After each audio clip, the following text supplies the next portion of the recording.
Tient le monde dans sa main, il tient le monde dans sa main, il tient le monde dans sa main, il tient le monde dans sa main. Il garde le bout de l'eau, il his hand, il garde le bout de l'eau, in his hand, il garde le bout de l'eau.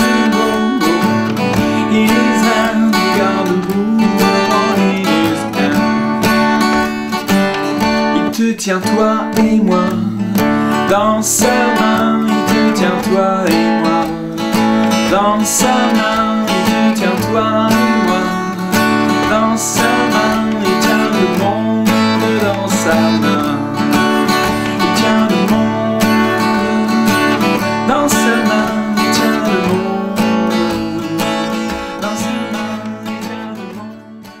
Gloire à ton nom, auteur de notre foi. Gloire à ton nom, toi qui nous as sauvés. Gloire à ton nom, toi qui nous aimes tant. C'est pourquoi nous espérons tous en toi. Gloire à ton nom, auteur de notre foi. Gloire à ton nom, toi qui nous as sauvés. Gloire à ton nom, toi qui nous aimes tant. C'est pourquoi nous espérons tous en toi. L'éternel Dieu est avec moi. L'éternel Dieu est avec moi. Oui, il est avec moi, avec moi. Alléluia. Bonjour à tous mes amis qui jeûnent avec nous. Deuxième jour de jeûne. Moi je suis à sec là, je sais pas comment vous faites, mais vraiment en tout cas, je sens une telle présence du Seigneur, une telle onction, et j'ai déjà des témoignages de guérison, de miracles, là où il y avait la mort, la vie est en train de venir, amen, amen. Une autre personne a reçu des paillettes d'or et de l'huile sur les mains, alors qu'elle était en train d'adorer le Seigneur, et la gloire de Dieu est en train de se répandre. Je sais qu'il y a, c'est vraiment un jeûne d'impartition, d'impact. Alors si vous n'êtes pas encore avec nous dans ce jeûne, commencez à jeûner même maintenant, et c'est jamais trop tard pour monter dans le train avec nous, et que le Seigneur vraiment vous encourage, vous bénisse, vous affermisse dans toutes ses voies, dans tout son amour. J'aimerais partager avec vous ce matin un message que Dieu a déjà mis sur mon cœur hier soir, cette nuit, et je vais le partager avec vous. Restez avec nous sur cette vidéo, on vous bénit, on vous aime, et bienvenue dans ce parcours de jeûne pour ceux qui nous rejoignent. Nous vous bénissons au nom du Seigneur, et peut-être vous verrez cette vidéo dans 3, 4, 5 ans, et bien la même onction, la même bénédiction est pour vous. Recevez le toucher de Dieu. À tout de suite sur cette vidéo. Chers amis, j'ai des bonnes nouvelles pour vous. Ça s'appelle la bonne nouvelle, c'est la bonne nouvelle du ciel. Elle vient du ciel, elle vient d'un endroit inaccessible à l'homme, mais qui s'est rendu accessible à tout homme en se faisant homme, en descendant. Cette parole s'est faite chair il y a 2000 ans, et il est venu habiter parmi nous, plein de grâce, plein de vérité. J'aimerais vous présenter encore Jésus, j'aimerais partager avec vous Jésus pendant ce temps de jeûne et pendant ce temps de ministère au travers de la vidéo. Nous lisons dans 1 Jean au chapitre 3 à partir du verset 5, le passage très très fort des Écritures, et il dit: Or vous le savez, Jésus a paru pour ôter les péchés, et il n'y a point en lui de péché. Quiconque demeure en lui ne pêche point. Quiconque pêche ne l'a pas vu et ne l'a pas connu. Petits enfants, que personne ne vous séduise. Celui qui pratique la justice est juste, comme il est lui-même juste. Celui qui pêche est du diable, car le diable pêche dès le commencement. Le Fils de Dieu a paru afin de détruire les œuvres du diable. Quiconque est né de Dieu ne pratique pas le péché, parce que la semence de Dieu demeure en lui, et il ne peut pécher parce qu'il est né de Dieu. Prions sur cette parole. Seigneur, merci d'être avec nous encore pendant cette journée de jeûne. de nous entourer, Seigneur, de ta nuée, de ta gloire, Seigneur, de ta bonté, de nous remplir de ton esprit, Seigneur, de sagesse, de révélation, Seigneur, de créer en nous un cœur tout neuf, Seigneur, de créer en nous le vouloir et le faire, Seigneur, selon ta volonté. Seigneur, nous sommes là pour toi, pour te glorifier, Seigneur. Je te prie pour mes bien-aimés qui me suivent, Seigneur, sur cette vidéo, que tu les bénisses, Seigneur, par un esprit vraiment de révélation, parce que c'est par la révélation, Père, que nous te découvrons, que nous te connaissons. Seigneur, tu as dit toi-même, nul ne connaît le Père si ce n'est le Fils, et celui à qui il veut le révéler. Alors Seigneur, merci de vouloir nous révéler le Père encore, nous révéler le cœur de Dieu au travers de ta parole et par ton esprit. Père, dans le nom de Jésus, j'ai prié et tous mes frères et sœurs disent Amen. Alléluia. Ce passage est vraiment extraordinaire. Il dit qu'il n'y a point de péché en lui. Le Jésus que nous servons là, il est absolument parfait. Je ne sais pas, il y a des gens qui ont des prophètes, vous pouvez avoir un pasteur, quelqu'un que vous aimez beaucoup, peut-être vous m'aimez beaucoup, une sorte d'évangéliste ou de prophète, là, des gens qui vous bénissent. Ils sont formidables ces gens-là, mais ils ont des défauts. Mais Jésus n'a aucun défaut. Il est parfait et il est vraiment vivant. Il est vraiment Seigneur. Et tu peux goûter à la communion avec lui. Que l'amour de Dieu, la grâce du Seigneur Jésus et la communion du Saint-Esprit soient avec chacun d'entre nous ce matin. Et la puissance de Dieu veut nous toucher réellement. Or, vous le savez, Jésus est apparu pour quelque chose, pour ôter les péchés. C'est vraiment une bonne nouvelle. Tout ce qui nous casse la vie, qui nous détruit, qui nous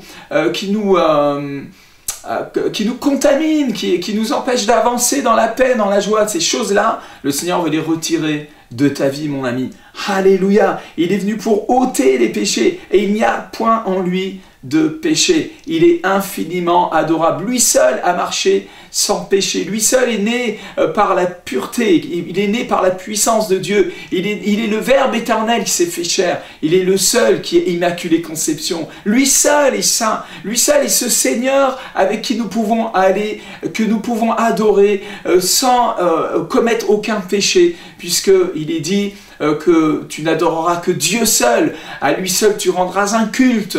Et quand nous adorons Jésus-Christ, nous adorons le Dieu vivant qui s'est fait chair. Alléluia. Alors convertissez-vous à la véritable adoration. Dieu est esprit et il cherche des adorateurs en esprit et en vérité.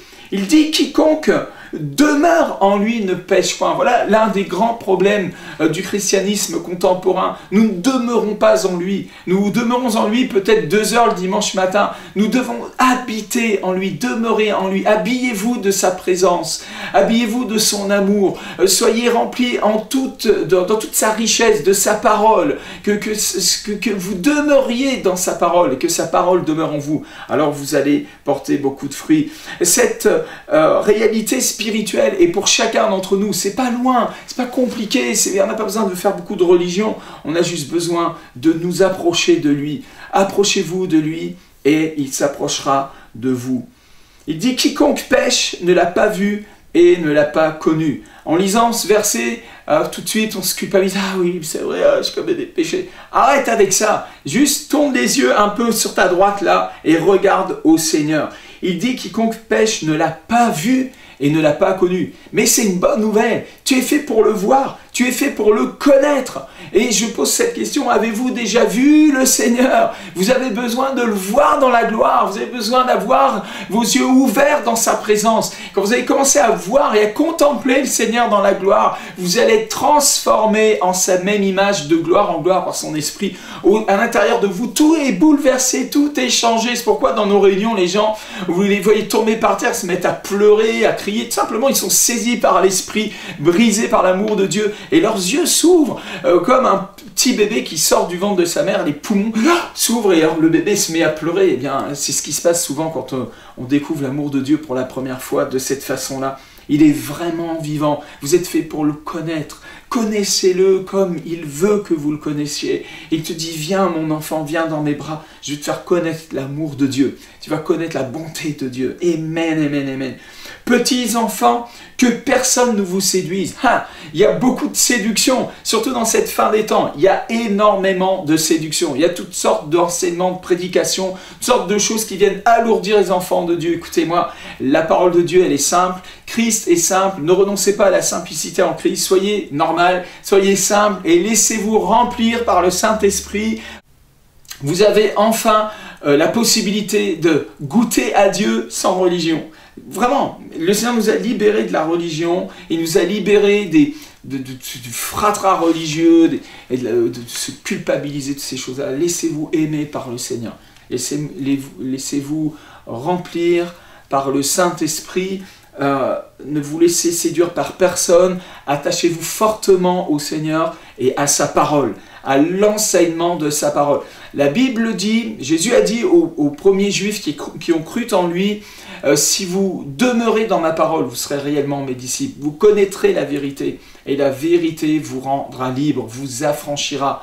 Et malheureusement, nous avons beaucoup de gens, de chrétiens de différentes obédiences, dénominations, qui aiment le Seigneur, qui ont un cœur pour Jésus-Christ, qui vraiment, pour certains, sont formidables. Je vois là les catholiques sont en train de se battre sur le pavé contre l'esprit d'adultère, et je salue ce courage, et je sais que c'est inspiré par le Saint-Esprit. Mais, chers frères et sœurs, nous avons besoin de devenir véritablement les disciples de Jésus-Christ. Et on le devient en nous attachant du fond de notre cœur à toute sa parole. Jean chapitre 8, à partir du verset 30, « Comme Jésus parlait ainsi, plusieurs crurent en lui, et il dit aux Juifs qui avaient cru en lui, « Si vous demeurez dans ma parole, vous êtes vraiment mes disciples, vous connaîtrez la vérité, et la vérité vous affranchira. » Ils lui répondirent, « Nous sommes la postérité d'Abraham, et nous ne fûmes jamais esclaves de personne. Comment dis-tu, vous deviendrez libres? » En vérité, je vous le dis, leur répliqua Jésus, « Quiconque se livre au péché est esclave du péché. Or, l'esclave ne demeure pas toujours dans la maison, le Fils y demeure toujours. » On a des bonnes nouvelles pour vous. Vous êtes appelés à être des fils et des filles, et pas seulement des serviteurs.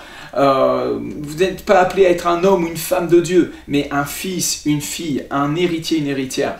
Et ça se produit quand nous nous attachons fortement à la parole du Seigneur. Dans Jean, au chapitre 17, au verset 17, Jésus a prié le Père, « Père, sanctifie-les dans la vérité, ta parole est la vérité. » C'est pourquoi l'apôtre Jean dit dans sa lettre, « Petits enfants, que personne ne vous séduise. » Il y a de la séduction. Il dit, celui qui pratique la justice est juste comme lui-même est juste. Waouh! Quel niveau de sanctification! Le Seigneur nous appelle à devenir juste comme lui-même est juste. Et ça commence non pas avec des efforts religieux personnels, ça commence avec les fondements de la justice. Et les fondements de la justice, c'est pas qu'on fasse des bonnes œuvres pour devenir juste devant Dieu et pour s'améliorer avec nos bouts de scotch et notre sparadrap là. Non, non, non, il ne s'agit pas de ça du tout. Les fondements de la justice, c'est le sacrifice de Jésus. Christ est mort sur la croix pour nos péchés et nous a rendus justes aux yeux de Dieu par le biais de son sacrifice. Par son sacrifice, il a payé le prix de notre justice. Il nous a justifiés. Nous étions des pécheurs et il est venu à nous et il nous a aimés le premier et du coup, on s'est mis à l'aimer aussi. Et quand on a accepté Jésus-Christ comme sauveur personnel, il se produit un miracle, vous le savez, la nouvelle naissance. Au plus profond de notre être, notre esprit vit la résurrection, la nouvelle naissance. Et on devient une nouvelle création. 2 Corinthiens 5, 17, si quelqu'un est en Christ, il est une nouvelle création. Les choses anciennes sont passées, voici, toutes choses sont devenues nouvelles. En recevant Jésus, vous êtes devenu juste fondamentalement. De point de vue légal devant Dieu, vous avez été rachetés et vous avez été sauvés glorieusement juste par la foi. La Bible dit que tous ont péché, sont privés de la gloire de Dieu, mais que nous sommes rachetés par le sacrifice de Jésus. Il nous a rachetés en payant le prix pour nous à la croix. Vous avez été rachetés au prix du sang de l'agneau. Vous avez la valeur du sang de Jésus-Christ. Dieu vous aime tellement. Alléluia. C'est pourquoi la Bible dit qu'il n'y a plus de condamnation pour ceux qui sont en Jésus-Christ, mais qui marchent selon l'Esprit, qui deviennent obéissants. Parce que si vous avez accepté Christ et que vous restiez dans un état d'âme, de désobéissance, de rébellion, et que vous ne purifiez pas votre âme. Vous ne recherchiez pas la sanctification. La Bible dit, recherchez la sanctification, la paix avec tous. Recherchez la paix avec tous et la sanctification sans laquelle personne ne verra le Seigneur. Et nous avons besoin de rechercher aussi cette sanctification que le Seigneur a plantée en nous par sa parole. Recevez avec douceur la parole qui a été plantée en vous et qui peut sauver vos âmes. Vous êtes en chemin de sanctification. N'abandonnez pas, ne vous découragez pas. Ces choses-là, vous allez les vaincre. Vous allez avoir la victoire totale. La parole de Dieu nous l'affirme. Celui qui est en lui, qui demeure en lui, pratique la justice comme lui-même l'a pratiquée. Il est venu vaincre le péché. Il est venu ôter le péché et il l'ôte de ta vie. C'est vraiment merveilleux. Et ça commence par le pardon des péchés. Lisons la parole du Seigneur. Celui qui pêche est du diable, car le diable pêche dès le commencement. Si vous pratiquez le péché, vous pratiquez des péchés, vous savez très bien que Dieu n'aime pas ça, puis vous continuez à le faire, et vous nourrissez ça dans votre vie. Eh bien, il y a quelque chose en vous qui est du diable. Jésus a dit, le diable n'a rien en moi. Et le Seigneur veut qu'on lui ressemble. Et il a prévu que nous allons lui ressembler au point où nous pourrons dire, le diable n'a rien en moi. Alléluia. Tout ce qui est en moi, tout en moi loue l'Éternel. Tout en moi lui appartient. Tout en moi lui est converti. Il ne s'agit pas seulement de naître de nouveau, il s'agit de se convertir, d'achever cette sanctification. C'est pourquoi dans 2 Corinthiens, chapitre 7, verset 1, Paul écrit aux bien-aimés, « Achevons notre sanctification dans la crainte de Dieu, nous purifiant de toute souillure de la chair et de l'esprit. » J'ai déjà enseigné là-dessus, vous le savez, à propos des liens ancestraux, de la délivrance, de la guérison intérieure. Et vous aurez l'occasion peut-être de lire quelques-uns de mes livres, en tout cas de voir ces vidéos. Là où je veux en venir, c'est que la Bible dit que celui qui continue à pratiquer le péché, qui s'installe dedans, qui aime ça, il est du diable. Et celui qui est du diable, il lui appartient aussi. Alors vous avez un gros problème là, il faut vous repentir. Et vous pouvez sortir, peut-être vous êtes allé tellement dans les profondeurs de Satan. Eh bien je crois encore qu'il y a une miséricorde pour vous et que vous pouvez être sauvés. Alléluia. Le Fils de Dieu a paru afin de détruire les œuvres du diable. Je me demande à quoi sert le christianisme aujourd'hui, le christianisme contemporain. Je me pose des questions quand je vois l'état du corps du Christ.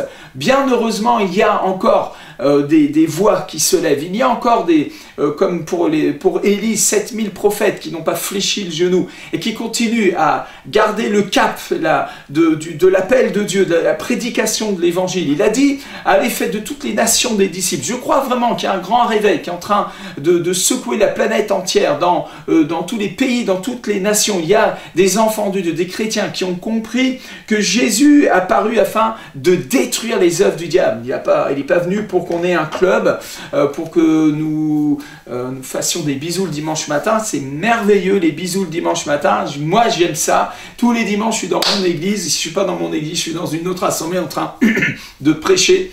Mais je sais une chose, la prédication de l'évangile, alléluia, est faite pour détruire les œuvres du diable. Amen, amen, amen. Il nous a oint, il nous a donné une onction de puissance. Il y a la puissance de Dieu pour prêcher en son nom. L'Esprit du Seigneur est sur moi car il m'a oint. Alléluia. Il m'a oint pour quelque chose. Il a un but à atteindre. Il est venu afin de détruire les œuvres du diable. Écoutez-moi, je vais vous raconter un rêve que j'ai fait il y a plusieurs années et qui est l'essence même du ministère Action Mondiale Évangélisation.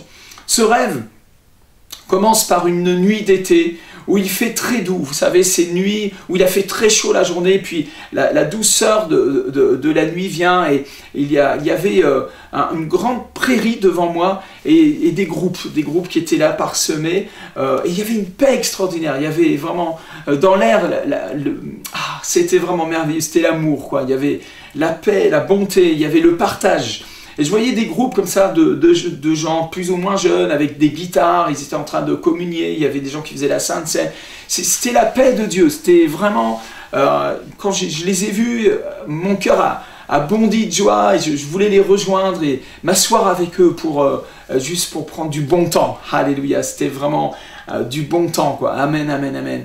Et mon regard est attiré sur la gauche par une sorte comme un trou.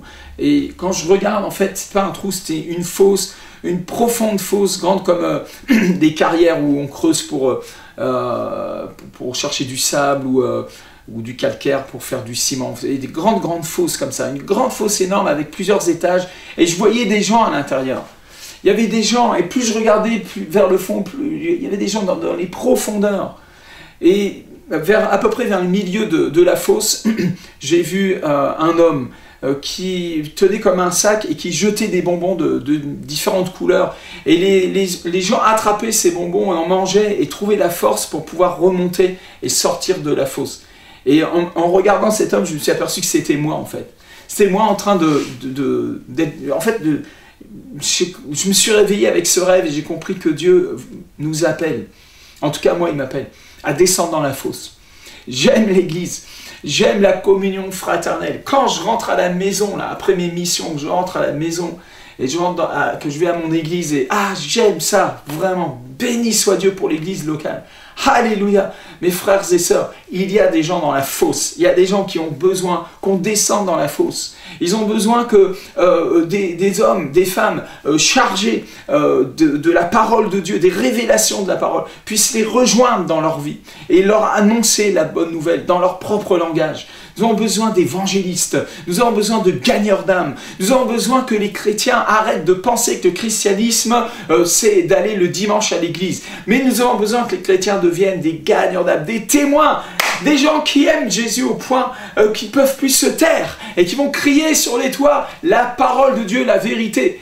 Alléluia! Que vous soyez un catholique, un protestant, un évangélique, mais qu'au moins dans votre bouche, la parole de Dieu soit comme un son clair, que les gens entendent la bonne nouvelle, que Dieu les aime, que Jésus-Christ est mort sur la croix pour leurs péchés, qu'ils peuvent être délivrés, qu'ils puissent, au travers de vos mains, expérimenter la puissance de Dieu, la guérison. Et c'est pas compliqué. Jésus a dit, imposez les mains aux malades en mon nom et je vais les guérir. Pas compliqué, regardez, ces deux mains là, c'est des mains comme les vôtres. Je pose mes mains sur les malades et les malades sont guéris. Ah, tous ne sont pas guéris. Ok, on va recommencer. Des fois, j'ai prié 3, 4, 5 fois jusqu'à ce que le miracle se produise. Il a dit de persévérer dans la prière. Je vous appelle au travers de cette vidéo à devenir des missionnaires, des gagneurs d'âme. Voyagez avec nous. Venez, prenez votre billet d'avion. Venez avec nous en Israël. Vous allez goûter à la puissance de Dieu, à l'amour de Dieu. Venez avec nous en Afrique, dans les pays où je vais. Rejoignez-moi dans des endroits où je vais prêcher la parole. Et expérimentez vous-même la puissance du Saint-Esprit. Alléluia. Je veux finir avec cette parole. Le Fils de Dieu apparu afin de détruire les œuvres du diable et il va passer au travers de nous. Il ne dépend pas de nous, de notre vertu, mais il dépend de lui-même. Il dépend de sa propre puissance et de ce qu'il va faire au travers de nous. Laissons-le agir. Or, à celui qui peut faire par la puissance qui agit en nous, infiniment au-delà de tout ce que nous demandons ou pensons, à lui soit la gloire. En Jésus-Christ et dans l'Église, dans toutes les générations, au siècle des siècles. Amen, amen et amen. Quiconque est né de Dieu ne pratique pas le péché, parce que la semence de Dieu demeure en lui. Oh, wow, wow, wow! La semence de Dieu demeure en moi, cette parole vivante. Jésus-Christ lui-même habite en moi par son esprit. C'est pour ça que je ne peux plus pécher. J'ai essayé, ça ne marche pas. Il nous a changés, il nous a transformés. Quiconque est né de Dieu ne pratique pas le péché, parce que la semence de Dieu demeure en lui. On parle de qui? Du Dieu Tout-Puissant qui a créé l'univers. Et il a mis sa semence en nous. Quelle gloire, quelle onction, quelle bénédiction. Et il ne peut pécher parce qu'il est né de Dieu. C'est par là que se font reconnaître les enfants de Dieu et les enfants du diable. Quiconque ne pratique pas la justice n'est pas de Dieu, non plus que celui qui n'aime pas son frère. Je vous en supplie, si vous n'êtes pas encore un enfant de Dieu, peut-être vous venez de découvrir cette vidéo et vous n'êtes pas croyant, vous vous dites mais qu'est-ce que c'est que ce fou-là et qui c'est celui-là? Ne jugez pas sur les apparences, mais laissez Dieu vous juger. Laissez Dieu juger votre orgueil, votre rébellion, votre incrédulité. Laissez Dieu juger le péché en vous. Il l'a jugé il y a 2000 ans. En livrant Jésus-Christ sur la croix. Christ a été fait péché pour vous sur la croix, afin que vous puissiez devenir justice de Dieu sur cette terre. Il veut faire un transfert, un échange, sa vie contre la tienne. Accepte Jésus-Christ comme ton sauveur. Simplement invoque son nom. Il y a une 30aine d'années, j'étais aussi rebelle que ça. J'étais un drogué, je jouais je ne voyais pas comment Dieu pouvait exister avec toute la misère qu'il y a dans le monde. Mais j'ai invoqué le nom de Jésus, il m'a sauvé. Alors si vous voulez recevoir Jésus, recevez-le maintenant. Et à tous mes frères et sœurs qui jeûnent avec moi, je vous bénis au nom du Seigneur et que la puissance de Dieu continue à couler dans votre vie, que l'onction vous saisisse à l'instant, que vraiment vous receviez vraiment, comme on dit en anglais, fresh fire, le feu du ciel descend sur vous, recevez la puissance de Dieu, l'amour de Dieu, la grâce du Seigneur Jésus, la communion du Saint-Esprit soit avec vous. Restez avec nous sur ces vidéos. À demain où vous aurez une nouvelle vidéo. Je me laisse inspirer par le Saint-Esprit. Je veux sonner juste du chauffard pour vous. Que le Seigneur vous bénisse. Amen, amen, amen. Mais pourquoi je dis amen, amen, amen comme comment il s'appelle, Jean Turpin. C'est lui qui copie sur moi, hein, c'est pas moi qui copie sur lui, hein, je vous le dis. Hein. Jean Turpin, lui, il sait pas sonner du chauffard comme moi, hein, je vous le dis. Hein. Il sait faire amen, amen, amen, mais pas ça. Alléluia.